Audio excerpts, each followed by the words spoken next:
سيلفي طلعلي والعزا غال تحت. وساعتها قالي هو انتي لسه مغيرتيش هدومك؟ يلا ادخلي غيري. طب خلاص هدخل اغير. وفعلا دخلت علشان اغير، ولما خرجت حصل اللي ما كنتش هتخيله.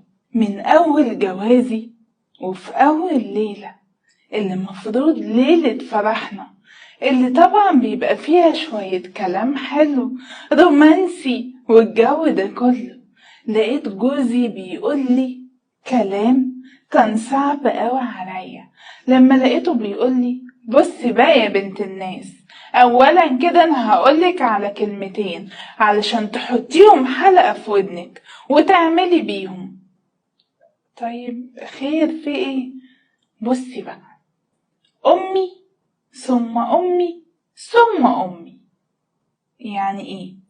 يعني تحطيها فوق دماغك، اي حاجة تطلبها منك تعملها لها، تنزلي وتوديها وتخدميها كمان وتعملي كل حاجة. طيب ان شاء الله. يعني اكيد الكلام ده مش محتاج ان انت تقولهولي في ليلة زي دي. لا، انا بقولها لك من اولها علشان نبقى على نور، وكل حاجة تبقى على المكشوف من الاول، وتبقي عارفة اللي ليكي واللي عليكي. انا لو امي زعلت منك وهتقف على طلاقك هطلقك. تطلقني؟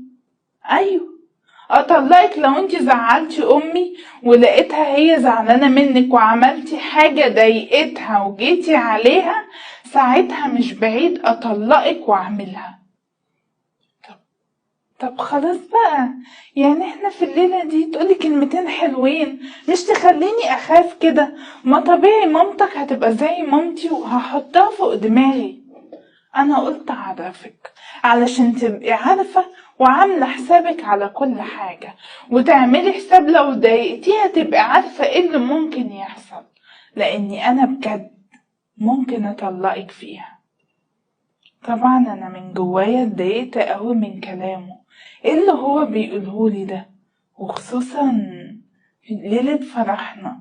بدل ما يقولي قد ايه انتي كنت حلوة، قد ايه انا كنت مستني الليلة دي، او الكلام اللي المفروض يتقال، لقيته ما قالش اي حاجة غير الكلام القاسي ده. قلت يا بنت عدي، هو انتي يعني هتخربي على نفسك؟